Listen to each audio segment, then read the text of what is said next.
Welcome to GameThinkTalk, the live edition. I'm Matt Favai. Above me is Matthew Owen. Hey. That's right, indeed. So, we're talking about Skyrim VR edition. Matt's played a bunch of it, and he played a bunch of Rec Room. He's been gracious enough to put on the helmet. We're going to have some video of him playing Skyrim VR last night, so you can get an idea of what's going on with that. So, first impressions, Matty boy, Skyrim VR. Okay. Well, Skyrim VR it's crazy. Just to give you an idea of how much Skyrim I've played, I was working the midnight release 6 years ago. So I purchased it for $60 on 11/11/11. It is a night I will always remember because we got a really bad blizzard. But I was there. I played it for like 12 hours that first day. Since then, I've repurchased it. Got the special edition. Generally speaking, I have done all of the main quests, everything except for the Assassin's Guild, finishing the Assassin's Guild. I have done before, but I've never done any of the DLCs. So basically, I've played quite a bit of Skyrim VR. I've seen most of what it has, or the normal Skyrim. I know most of what it has to offer. But Skyrim VR is interesting in the fact that some of these locations I've been to 4 or 5 times, but the ones that I've only been to once or twice, they felt new to me because the perspective of actually being in Skyrim VR, being in the caves and being around the cities, if you don't remember everything by like the back of your hand, it's going to feel new just because the sense of scale, the sense of immersion, and just how much detail you pick up. I found that I play Skyrim in a very different way when in VR, and that's for a multitude of reasons. But most, I find myself maybe skipping over some of the smaller things. I'm not looking at every pot and pan. I'm not picking up every potion. The more fun of it is peeking around corners, things that you weren't able to do with just a normal FPS setup. And those kinds of experiences like stealth, something I normally hated in Skyrim, I love it now. So I'm just having a really fun time exploring what VR can let you do and how it changes up gameplay mechanics that we are grown used to and makes them fresh, because a lot of stuff has been remade for VR. Matt, you saw some of those things like horseback riding. It feels like you're on a horse. Some of the transformations you get later in the game, they've had to change them so they work in VR.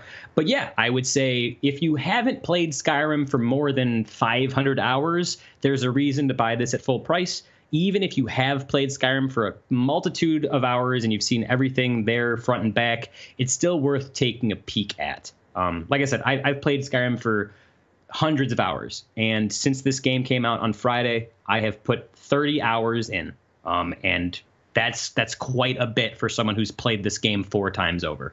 Wow. So yeah. Initially, first off, I want to say hi to, we got Cookie Savage who came into the chat, Sarah Hips, Fenkin Dreamer. Hey, thank you for joining us. Actually, Sarah just bought PSVR as well, and she was talking to me about the mess of cables that you end up with, especially because she likes to record a lot of gameplay, and she does it, in the living room setup. And you were mentioning how much of a hassle it is if you want to pack that sucker up and bring it to a friend's house, because it's something you want to share with people and you want to show to people, but it's you were basically one and done when it came to let's pack it up and show my friends. Yeah, real quick, just so people understand, I'm gonna have to take out my headset here, but I used to have it downstairs, and just so I want people to understand how much room you need. So my PlayStation camera is actually right above here. Now, this is where I play. So if I back up, this is how much room I use. And this has worked out pretty much perfectly. So once you find something that works, you don't really want to mess up with your setup. Especially if you have a big entertainment system, but you really only need, 5 to 6 feet of room. But yeah, the cords are definitely an issue, as they are with most VR setups, as I try to realign myself dealing with this mess of cords. Yeah, it's a lot. I'm pretty excited for the next generation of VR that's going to be where wireless is standard, but I think this is still a really great time for people to jump in. There's some really cool experiences going on. When I first heard Skyrim VR, I thought, all right, that's a neat little cash-in, but it seems to me to go against everything we've seen in VR so far. The most successful VR experiences have been Job Simulator. Bite-sized things. Yeah, exactly. Real small, pick them up, you mess around with something, whereas Skyrim, like you say, people play this game for hundreds of hours. And will that be comfortable? Will taking a game from a previous generation that was not designed for VR and cramming it into the least powerful VR system? Is that going to cause nausea? So can you just talk about the technical side of it? Do you find this comfortable to play for long periods of time, and what does it look like? So that was the question. Like you said, everybody's been asking for big hours of content of like something big like Skyrim in VR. And this is the game that puts it to the test. Can we have people who put on these headsets for 6+ hours, 4+ hours, play and, not throw up everywhere? Can this thing work? And it is a person by person basis as far as whether or not you're going to get nauseous or whether or not you can sit in those, in that VR helmet for 4 to 5 hours, 6 or 7 hours. That's crazy. For me, I'm someone who's played a lot of VR, both for the site and just on my own, having this PlayStation VR. I've played a lot. So I have what's called VR legs. That's what they say. You don't get sick very often. I did have a friend who came over and it was his first time ever using VR. He played Job Simulator, loved it, thought it was crystal clear, everything looked great and really immersive. And then he played Skyrim and immediately was like, this is kind of blurry. Now, that is something that I've seen a lot of people on Reddit saying when they pick up a PSVR for the first time because they've seen Skyrim. You have to set your expectations realistically. If you're looking at the Pro, you're going to get something that looks, a little bit better than normal OG Skyrim for like PlayStation 3, but nowhere near the special edition. You're still going to see pop-in. There's still going to be some depth of field issues, and you're dealing with the normal tracking issues of the PlayStation VR. On the PS4 original, it's even more grainy. Things can be very dark, and it's Skyrim as well, so you have a plethora of glitches. Some of them are new to the VR issue, and they affect the VR Skyrim port, and they can affect some gameplay within there. But technically, whether or not you can exist within that world, yeah, you can. Because for the first 20 minutes, you're like, oh, this is a little bit blurry. But when you find that sweet spot and you kind of just let the immersion waft over you, it's easy to look past the blurry textures, the pop in. It's only those really big glitches like, someone getting launched in the air by a giant or, a dragon hitting a mountain and phasing through it for a second. Those are the things that are really going to pull you out. But as long as you're not, a big graphics snob, you can deal with it. It's not something that looks like 480p. What I like to tell people is it looks like it's 720. It's not the crispest 4K thing. It looks a little bit grainy, but it's not enough where it pulls you out of the immersion. You feel like you're in the world enough to a point where if a big spider runs at you, it's going to feel real. If you want something that looks crystal clear, get a Vive, get a PC. Now, I understand you can't play Skyrim VR on a Vive or on a high-end PC, but if you're playing on a PlayStation VR, you need to check your expectations. You're not going to get 4K visuals. The best you're going to see are these bite-sized things like Job Simulator and RecRoom that use cartoony visuals. Realistic visuals are always going to have some sort of grainy blurriness to it, but it's not enough to really detract from the experience. Like I said, I played 30 hours. If it was that bad, I probably wouldn't have been able to last 6 to 8 hours just playing it, All right. Kazi also joined us. Sarah was talking about her VR experience, says she doesn't have very much, but for anything as she has done, hasn't caused her any problems with nausea or dizziness. That's good. Corey Lavoie made it home from work, so he is here as well. Hi to you, Corey. So we talked about sort of the negative knee-jerk reactions as to what I think a lot of people assumed were going to be a problem when you're trying to retrofit VR. But like, what an ambitious idea. And oh yeah, real quick, just so there's no confusion, Bethesda did a lot of this work themselves, but in order to make the cut, they did bring in a third-party VR developer to help them with some of the things. For those who haven't played Skyrim, real quick, at certain points in the game, it's mainly a first-person game. You can play third-person, but in some aspects, it forces you into third-person. You'll transform into some sort of beast. You can't do it in first-person. Now, since Skyrim VR is all first-person regardless, and they didn't want to take out any content, they did need to, like you said, retrofit some of these things into VR. But instead of just taking the content and shoving it into some sort of perspective, they did bring on this other developer to make those things feel less shoehorned and more like, oh, this was made for VR. So everything you're saying, like, it is a huge undertaking, taking this big game and putting it in VR. But it was not just Bethesda. They did have help, and those same people, I believe, helped with Fallout 4 VR. And I think a lot of it working has to give we have to give props to that third developer. I don't even know their name, but yeah, it wasn't just Bethesda. But anyways, continue. Sorry for interrupting. Okay. Yeah, no problem. That is good to know. But what I was surprised about is the things that work in the game that seem a lot more interesting in VR as opposed to playing with the traditional way. Now, obviously, I assumed climbing up mountains and looking at vistas and maybe going into deep caves and seeing some scary things was going to be pretty interesting. And especially any of the larger enemies, dragons, are going to have a nice sense of scale. But what I was really surprised about is in the very opening of the video, you went up and you just were fireballing people right in the face. Yeah. And that sort of more like connected two-handed magic, and also using the bow and the arrow, there was like a real tangible quality. I could hear you sort of like physically getting into it. I liken it to when our bass player had a problem with his bass when we were on a cruise ship, and the only replacement on board was a gigantic stand-up bass, and it made him play a lot different. And he went from being somebody who sat there looking like a statue to being like really feeling the music. And so maybe you want to talk a little bit about those changes. Yeah, I will 100%. I'm going to bring all this stuff up in my review, which should be on the site, and there will be a video version, hopefully, by the weekend or just past Thanksgiving. But that's the thing that grabbed me. The Skyrim VR, like I said, it is still a lot of the same quests. But when you played Skyrim normally, archery is just aim, your cursor, and shoot. It's that simple. Same thing with destruction magic. Aim, cursor, and shoot. I usually went sword and board, mace and a shield, because that just feels cooler to me. That attacking is actually the least interesting because, you just have this mace and you're bopping people on the head.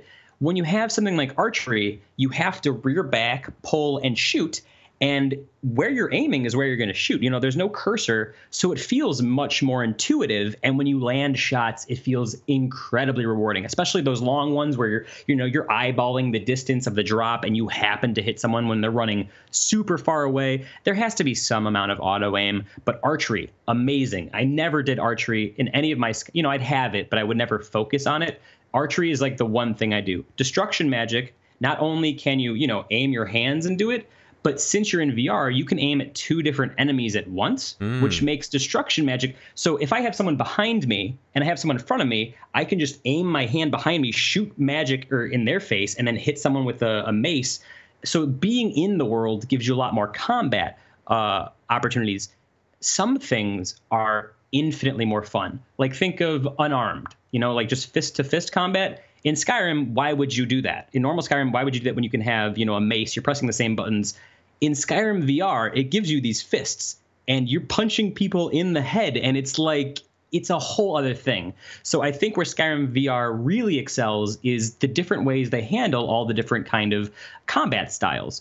Sneaking up and stabbing someone in the back feels different than just one or two-handed melees. Destruction magic and archery feel completely different, whereas in the original game, it all kind of felt the same. So if you have played Skyrim before and you're trying Skyrim VR for the first time, I highly suggest maybe trying, another kind of path for your character, because I found the most rewarding things in this game to be the things I never thought would be rewarding, like archery. But it's great. All right, we're going to say quick goodbye to Sarah. She's heading off to work. Thank you, Sarah, for popping in. Have a good time at work and a good time with you. Oh, Sarah, if you just got PSVR, RecRoom, which we'll talk about, you're going to miss it, but it's free. It's free for everybody, regardless if you have PS Plus, whatever. So download it. It just came out today. It's great fun. It has like 6 different mini games. It's a social area. You'll have a lot of fun with it. But RecRoom just came out November 21st today, free for all PlayStation users. So anybody who has just got PSVR, definitely check it out. It's probably one of my favorite VR experiences, but you can get that right now. So if you're a new adopter, go download RecRoom. It's on the front page of VR. I just want to make sure you knew that before you left. So this version of Skyrim, it comes with all the DLC. The only thing it doesn't have is the mods. Right. Okay. So no mods, DLC. And you were saying, so there's enough here that feels like you could go through it if you have spent enough time, because you can kind of explore different pathways with it. Do you think somebody that didn't like Skyrim the traditional way might want to give this a chance? I would say the thing about Skyrim VR is it's still $60. If you don't like Skyrim, I have seen a number of people online who do PSVR, because I've been checking stuff. I've heard a number of people say, I didn't really like Skyrim before, but being in it makes it feel like a different experience. I will give you props on that. If you like open world RPGs and maybe just didn't feel like Skyrim was yours, if you had the opportunity to try it, yeah, you should try it. But if you don't like open world RPGs, I don't think this is really going to, it's still Skyrim. You're still going to different towns, talking to people. Eventually, you're going to kill, some people in a cave. It's a lot of dungeon dwelling, item management, inventory management, selling things. So you're still doing those things. The fact that it's in VR makes it infinitely cooler if you like those things. But if you're looking for a first-person shooter, you can get some of that with the destruction magic, but you might just be happier playing, like Farpoint or Until Dawn, that shooter one. There's other things. But I would say if you're interested in seeing the biggest and most ambitious VR, it's Skyrim. I think historically it's worth taking a look at, just so you can be like, yeah, I played the game that turned VR. This is the turning point that proves big games can work. So you might want to just look at it from a technical point of interest. But if you hated Skyrim before, this ain't really going to change your mind, I don't think. It'll be a little bit cooler, but it's not going to be like make or break the bank. I think this is the best way to explain this is a great game for people who played a little bit of Skyrim, maybe beat the story but didn't do the extra stuff, played the first 2 hours and didn't get into it, because regardless of what people say, I think this is the best way to play Skyrim, regardless of the graphic issues. Being in there it's great. Like I said, I've never played the DLCs, and last night I started up the Vampire DLC or whatever, and it was just fantastic. Playing new Skyrim content in VR was wonderful. So yeah, not a fan before, probably not going to be a fan now, but if you liked it a little bit, you'll probably like it a lot of it. And if you liked it a lot before, you're going to have just as much fun. I fully recommend it. It's a great time. And when can people expect your review? Like I said, Skyrim is a huge game. I've played 30 hours. Just to give you an idea, there's the main quest, and that can take like 10 hours. 4 different guilds. I've beaten the one guild, the Assassin's Guild, because I had never beaten that before. So like last night was the first time I ever beat that guild in Skyrim. Really felt cool. I just want to do these DLCs, which I think about 6 hours a piece. With Thanksgiving coming up and all that stuff, I think you should be able to expect it by Saturday, maybe Sunday. The thing is that Doom VFR comes out December 1st. So I have exactly, 10 days? Is there 31 days in November? I don't know. I have at least 9 days until I have to play Doom VFR. So at the very latest, a week and 2 days. But I mean, when it comes down to it, it's like you say, it's Skyrim. If you liked it, this is a pretty decent. This is there are a lot of compromises here, obviously, that need to happen because the game wasn't designed for VR, and it's an older game, and it's on the least powerful VR headset. But those compromises don't harm the overall enjoyment. It's worth wading through the lower resolution and the graining to get to that newer Skyrim experience. Here's something I will say: if you have a PC. Right now, what's happening is Skyrim VR is only on PlayStation, and Fallout 4 is only on PC platforms. Eventually, I think they're supposed to switch it. So if you're someone who's playing on PC right now and you're like, I want to play Skyrim VR, don't go out and buy a PlayStation 4. Wait till next year and see if they're going to bring it to the PC, because then you're going to get something that's more in line with what you've come to expect from PC VR. And for those who are like, I want to play Fallout 4 on the PC, don't go dropping, $1,500 on a PC. It might come to PSVR next year. Gotcha. The thing I really want to see is an older game like Oblivion or Morrowind, something that can look a little bit better in VR because it's not trying to replicate these higher quality textures. It is what it is. And something, I think that's the reason I like Skyrim VR so much, is that it's been long enough that I forgot it. I just played Special Edition earlier this year, but it's new. It feels new, and it's commendable. What about just one last thing about it? You find any of it jarring with sort of the dynamic resolutions? Like before you get close to a mountain, it might just kind of look like a painting, or maybe you get up close to something and it's like a very, very flat texture. Has any of that been jarring to you at all? Yeah, there's certain instances where it's jarring. What I will say is that, when you're just standing on a cliff and you look off in the distance, things don't have that sort of depth that you would expect if you were actually looking at a mountain in the distance. On PS4 Pro, the depth of field is further because it can render, so you're going to be seeing more things, but it's not the worst I've seen. There is still a level of depth where the draw distance and stuff really becomes an issue. You're not going to see it because right now I think I'm about to sit next to this guy. I'm going to give him a little kiss. I don't know if the video I'm watching of our stream is correct. No, I'm going to go into a cave. But late in the video, I actually climbed up. We cheesed it. We climbed up to the highest point in the game before we were supposed to. And when we were standing on top of the highest point, when you look around, you can see the snow and the different levels of just the terrain popping in and out as you look around, because it's really trying to center on your focus. So if you get really high up onto a cliff, or in some parts of the game, if you're riding a dragon, you'll be very high up there. That's when you start to notice the things. When you're looking over these great vistas, that's when things start to look a little shoddy. But just the normal, like, walking through and stuff, it wasn't too jarring. There was, like I said, an occasional glitch where someone would run through something solid, or when you're really high up on the mountains, you'd actually walk through a mountain texture because it's not actually so like things like that. Right. But unless you're poking around, nothing's really going to mess you up super, super hard. Okay. It's your typical Bethesda open world stuff. Don't pick at it. Yeah. Just the only leave it as it is. There is a few like actual issues right now. So if you're thinking about buying Skyrim VR, just go in knowing that you're going to run into some bugs. And we're not talking about like, oh, there's an NPC stuck in the wall. The biggest bug I have right now is if you're in a dungeon, you can bring up the map, and then you can bring up like your local map of where you are. Sometimes when I back out of that, it washes all the colors out and turns the contrast way high up for some reason, because the map is all black and white pretty much. And then it's almost like it takes that visual and puts it on all the surroundings. And then I have to leave because it doesn't fix itself until you go through a loading zone. So things like that are a big issue. There's little stuff here and there, but it's not completely fixed. I would say maybe wait a week, maybe two, because they're supposed to be putting out a patch. But yeah, it's got its up and downs, but for what it does well enough to alleviate the issues I may have had with any of the glitches. Okay. And how about this RecRoom?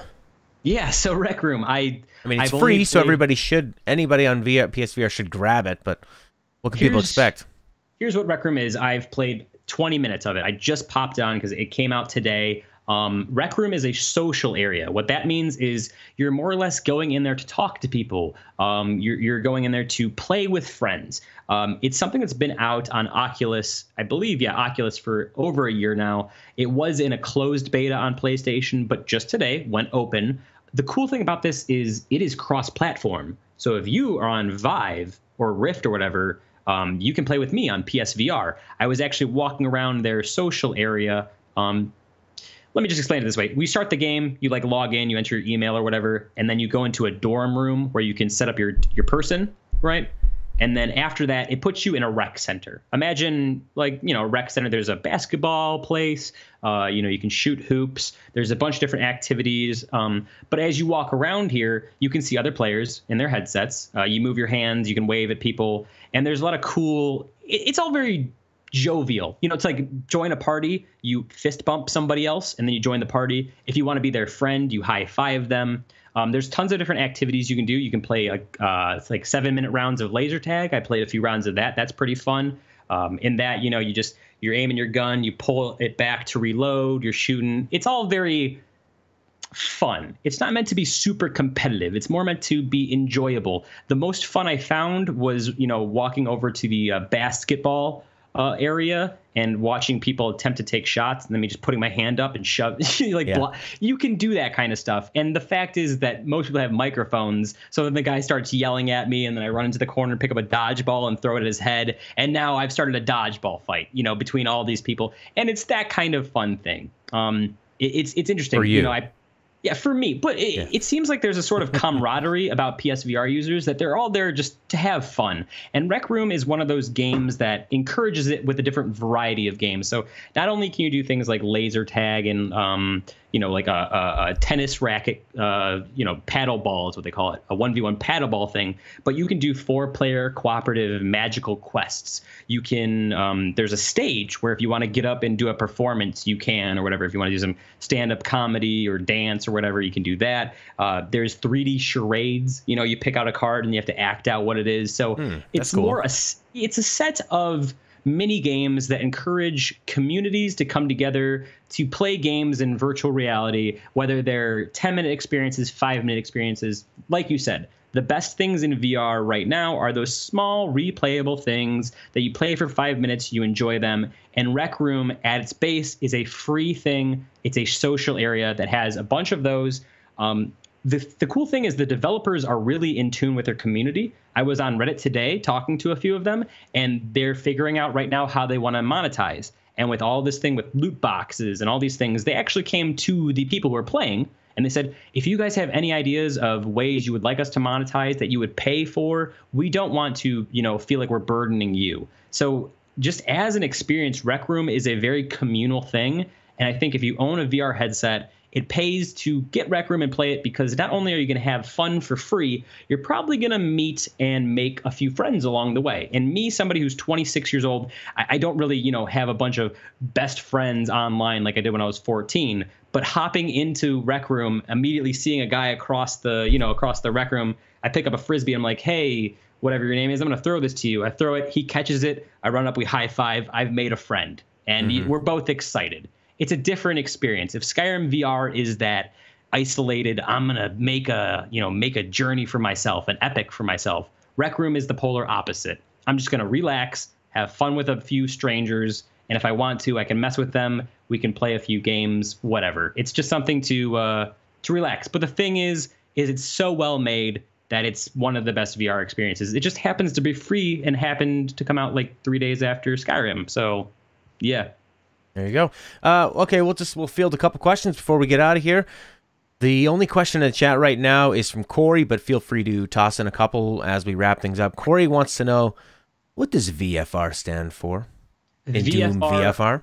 So VFR is, I think it's virtual effing reality. I'm not going to say the F word, but if you haven't That's played what Bethesda Doom, said. Bethesda said it's the same thing it stood for in BFG.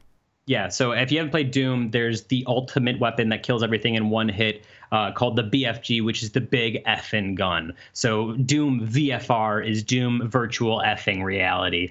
id Software has always been known to kind of have that grit, that all, ooh, we're tough, edgy. And yeah, edgy. I think they're doing it more tongue in cheek. But that's what's interesting is Skyrim VR is $60. Doom VFR is $30. So I feel like it's a smaller. Well, the difference is Skyrim VR, $60. It's all of Skyrim. Doom VFR is not Doom 2016. Oh, it's an experience. You don't even play as the Doom Marine. You play as like some person as their consciousness put into a fighter bot, so you can shoot all of them. I mean, it looks like it's replicating some of Doom 2016's action, but there's also puzzle sequences and stuff like that. I will be streaming some of that, but it'll be a different experience. The only other thing that is really out on the PSVR right now, it just came out today, and I was back and forth on it because our YouTube community loves their Final Fantasy, don't they, Matt? Yes. Big fans. And a game came out called Final Fantasy 15 Monsters of the Deep. That's where right. you play and you fish. And that game is like $20, but I didn't know if I was going to have time for it. I mean, if you guys would enjoy a review, maybe, but I was more like Doom. There's a few other things coming out towards the end of the year. But that's what's interesting. I think Skyrim VR is really, that's the first big game. You had something like Resident Evil 7, which was the launch thing, but PSVR has only been out for just a little bit over a year. And I think what we've seen in a year and the sales, like, I don't know if you know this, but Skyrim VR outsold Skyrim on Switch and Amazon UK. Wow. It's actually technically right now on Metacritic, Skyrim VR has a higher rating than Skyrim does. Mm-hmm. It's like in the user score. So yeah, it's almost like Skyrim user scores are pretty volatile and BS and very fluid, but there's some data to be gained from that. Regardless, the point is we're seeing a lot of these smaller experiences, these indie experiences, and now towards the end of the year, a few things have been pushed back, like The Inpatient, which was the Until Dawn prequel, that was pushed to 2018. But we're starting to see these bigger games, these games that have more money behind them, and huge epics like Skyrim and Fallout and stuff like that. So if VR is going to make it or break it, we're going to find out, because we're starting down that road where people are taking it seriously as another platform. Did we get any other questions? Because I have a funny anecdote. One last question from Kazi. Is VR the way to go? Is it going to be the way to game in the future. There's something to be said for both virtual reality and standard gaming. Like I said, Skyrim in VR is completely different from Skyrim normally. It's just two separate things. That doesn't make VR a better way to experience everything. It just means that Skyrim I find more fun in VR. I don't think that every game is going to be more fun in VR. Sure, certain things like RTSs. I could see RTSs being really cool in VR as you aim them around. But at the same point, wouldn't you rather play StarCraft on a mouse and keyboard? I think some experiences are really going to be really cool in VR. And that's the things you're going to see, like Job Simulator, the Rec Room, Resident Evil 7 in VR. Very cool experiences. But as far as shoving everything into VR, I don't think it'll ever be like that. It'll be its own market that will thrive. But I agree with you there that going forward, we're going to have hybrid experiences that are good for both. Like, say, like a Skyrim game or different shooters, like you said, you're going to have your traditional game experiences that are, like you said, with mouse and keyboard. That's a perfect example that you want to play with like that. Then you're going to have because what we're seeing now is retrofitted traditional experiences crammed into VR. Whereas we don't even know what the next good VR game is going to be. When mobile games first came out and they were just trying to replicate and give you these watered down versions of regular games, they realize that doesn't work. It's much better to have something like Candy Crush or Infinity Blade, something that works well with touch controls.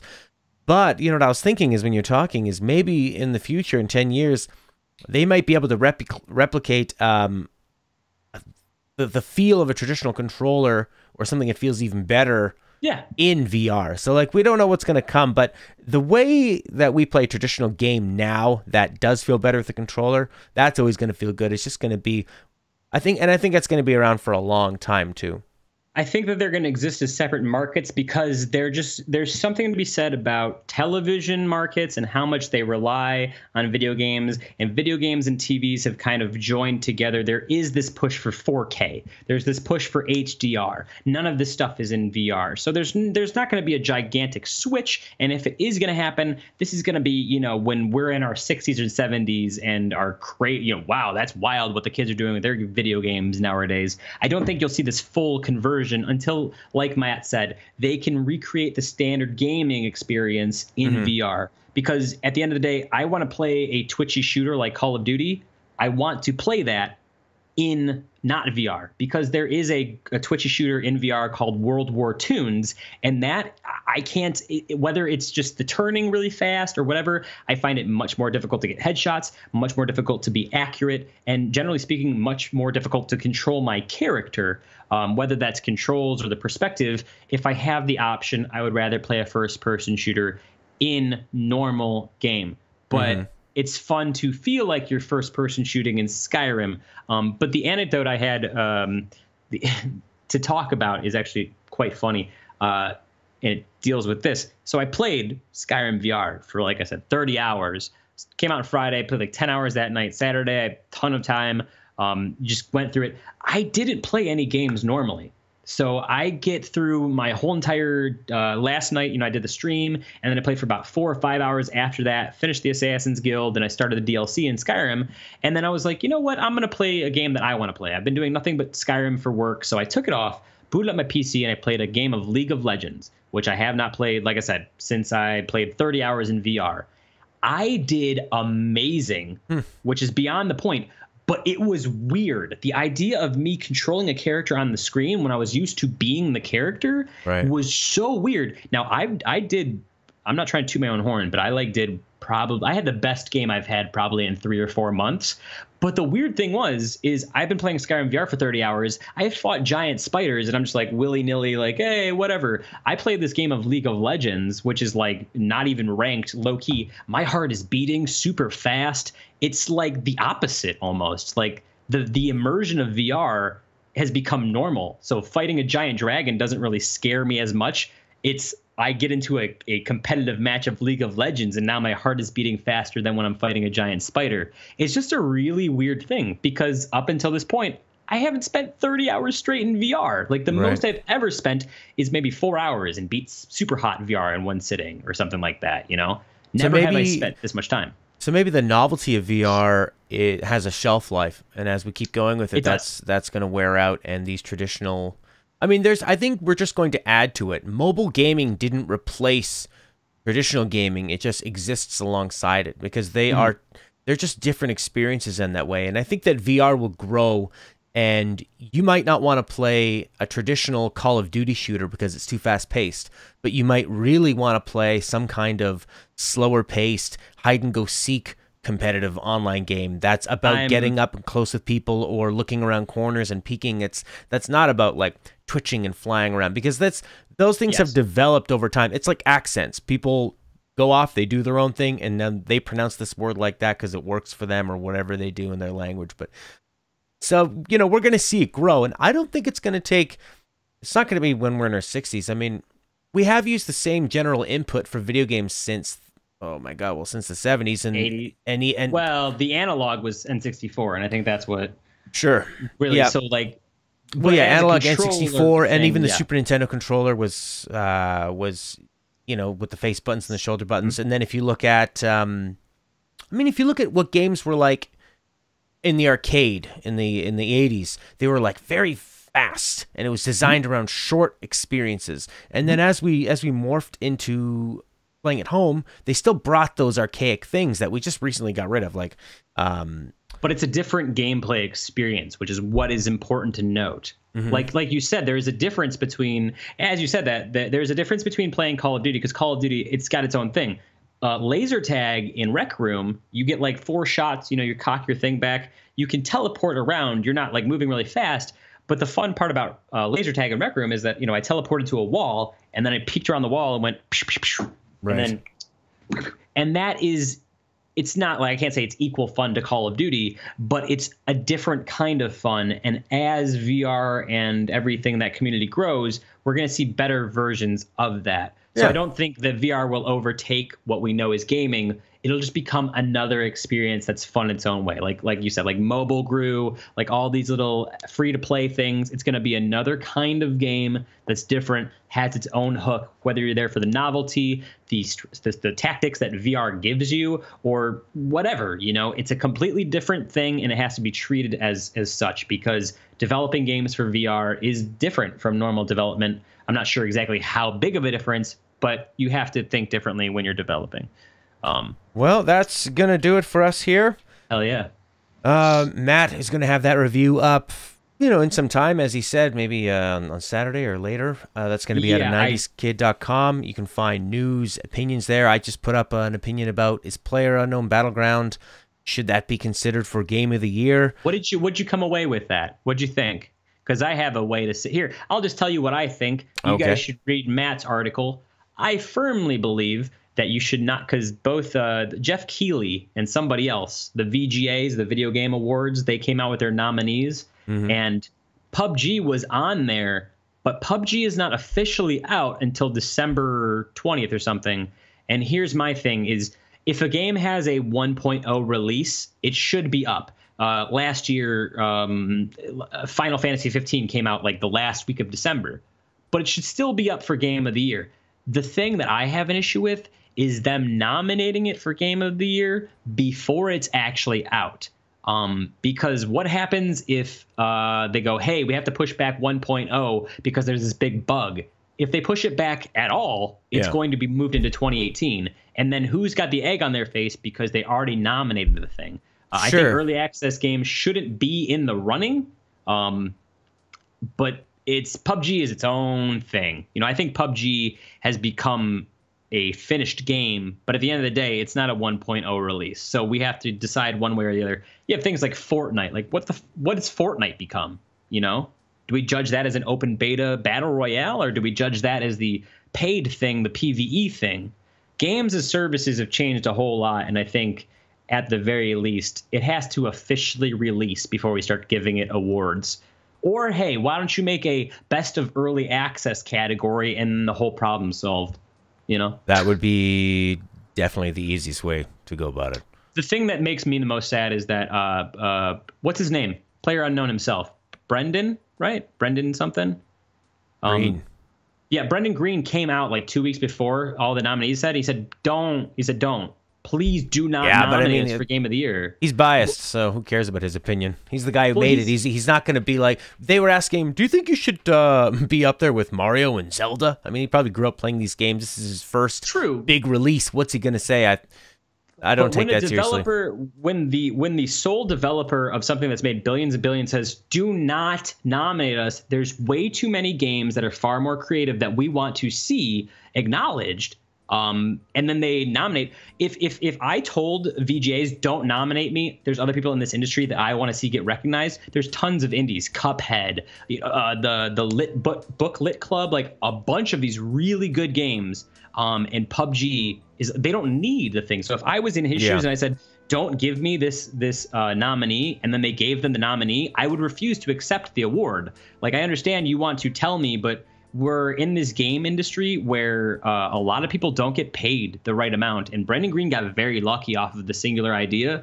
And I think people should respect his wishes. I mean, if somebody comes to you and says, please don't nominate me, I don't want to, you don't just do it anyways, unless they had some sort of deal. Okay, but on the other side of things, there's a portion of Jeff Keighley that goes, oh, yeah, I really want to reward them for artistic achievement. There's another portion where he knows that's the biggest game in the world. He's trying to build the VGAs and make them bigger. So he has a vested interest in putting the most popular games in there. I agree. He'll throw in a few indie darlings here and there, but he wants to cover the big boys.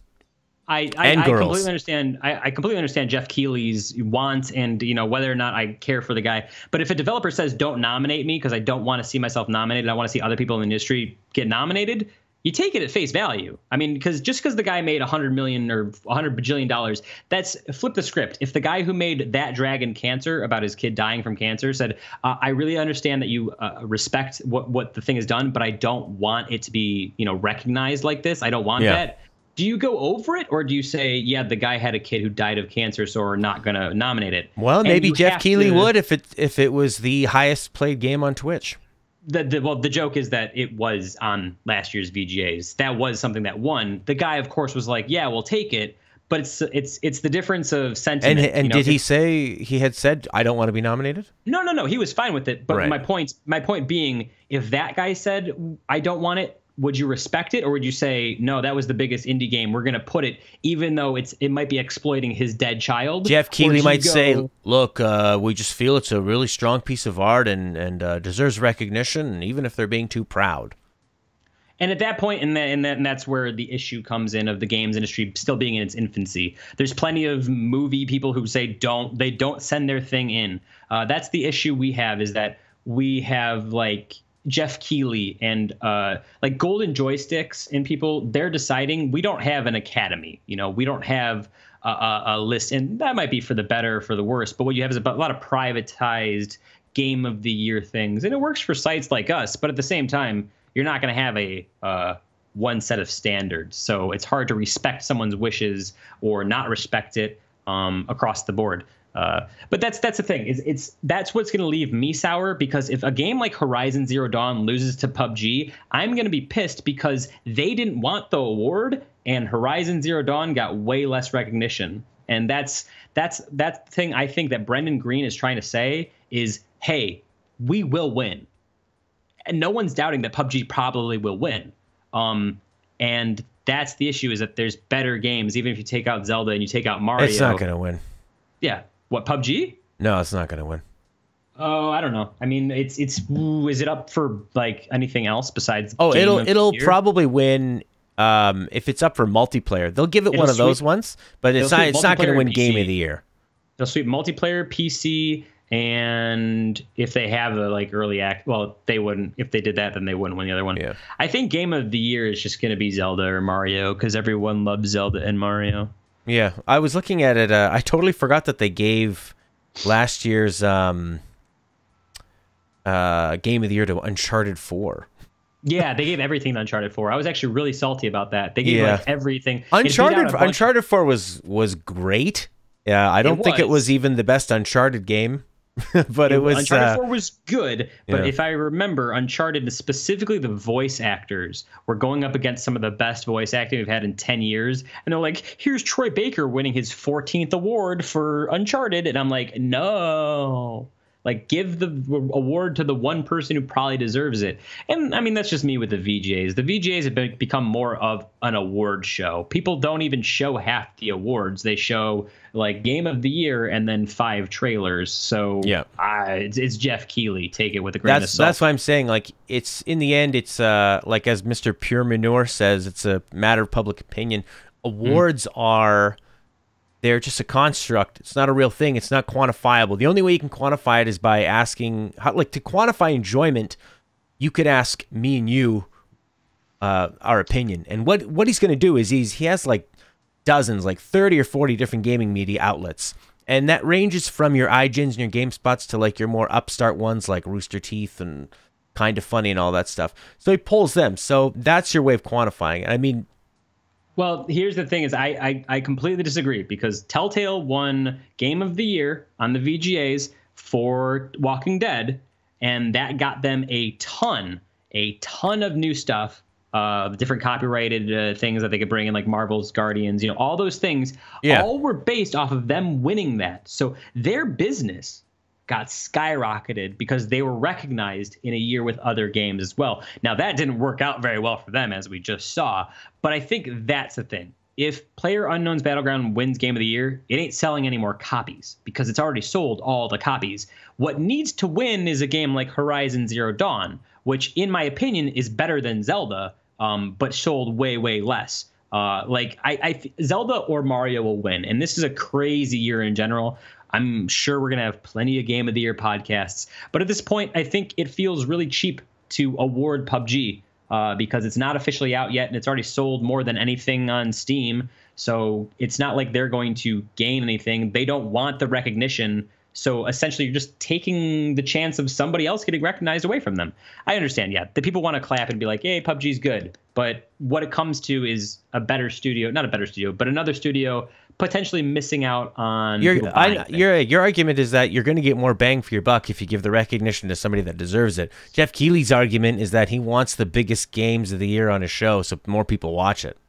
And that's why Jeff Keighley is known as the Dorito Pope, and no one really cares what people think about him anyways. That's why I say you have your golden joysticks, which are already getting their whole issue because the golden joysticks are 100% fan done. So when I think like Friday the 13th won Indie Game of the Year, and people were like freaking out, and like that's all fans. So that's the issue with when your fans decide everything. When you have people like Jeff Keighley who are Dorito Pope, all capitalism, everything, he's going to choose whatever the hell he wants. We don't have like the unbiased middle, and to say the Academy Awards are unbiased is a joke in itself. But we don't have like any sort of real thing like that. Well, in their opinions, I mean, the only way you could quantify it is if you said whoever sold the most wins, because that's a way you can measure enjoyment. But that's an uneven playing field as well. I guess the only thing I meant to say when you said it's hard to quantify awards is the ability to win something like Jeff Keighley's VGA is the difference between whether or not you might get more players and more recognition who maybe were like, oh, Horizon Zero Dawn was a good game, but I didn't know it was Game of the Year good, you know, and then they'll go out and purchase it, or it'll get a Game of the Year. So in those situations, I like to see maybe lesser known games, not to say Horizon Zero Dawn is an indie game, but lesser known than PUBG should get the recognition. Who cares? We'll see when it happens. When is that thing anyways? December 24th or something silly? That's the whole thing I really have an issue with, is like literally if Brendan says there's one issue with it, it's not going to be out by the time your thing airs. And that's why I always do Game of the Year in January, because people who do it in December blows my mind, because I'm like, the year is not over, right? So we'll see. Hopefully PUBG actually makes its 1.0 release on PC. That means that the Xbox version will be good to go. So I do want to play it, but yeah, it's just the sentiment of everything. I think, it's a weird year. Well, there you go. Yeah. All right, you can find more at a90skid.com. You can follow me on Twitter at GameThinkTalk. We're going to be playing some games here tomorrow, 9:30 a.m. Eastern Time. Tuesday to Sunday, we stream 3 different games. This week, we're looking at Lost Odyssey, Final Fantasy X-2, and The Legend of Dragoon. I think you'll like Lost Odyssey, because if I remember correctly, Lost Odyssey is... it's not too difficult on the player. I'm trying to remember which one it is, dude. I played a lot of JRPGs because when the 360 first launched, there's a lot of JRPGs. I think if Lost Odyssey is the one where you play as the dude with like long black hair. Long black hair. He is immortal and survives this meteor hitting the ground. Yeah, So far it's been good. Played like 5 hours of that. But yeah, the last story on Wii, I think you said that in the Discord, which you should join our Discord. Link in the thing. I've heard that blows all of them out of the water. Yeah. Yeah, it's pretty good time. But yeah, 90skid.com. Read this guy's stuff. You've been doing awesome things about game designers. You just did one about Amy Hennig. Is that how you say your name? Amy Hennig. Yeah, we do. That's our Great Gaming Minds series. We've done Amy Hennig, Harvey Smith, Shigeru Miyamoto, Hideo Kojima. I dibs on the Tim Schafer one. You Fine. Don't take that from me. Thank you. Okay. Those are really fun. And every time I go to write one, I think I'm gonna do this in an hour. It always takes me like Matt. You know what? Half the day, all the day. Real quick, because this is probably going to be our GTT before Thanksgiving. I just want to say I'm thankful for you and the website and my team at A 90s Kid and all of our great YouTube and Discord subscribers. You guys are the best. So happy Thanksgiving to you and yours from me. I'm Canadian, so we've already had Thanksgiving last month, but I still appreciate it. What American Thanksgiving, because America, whatever. America. All right, everybody. Listen to the sweet sounds of Birdman as me and Matt get out of here. Bye for now.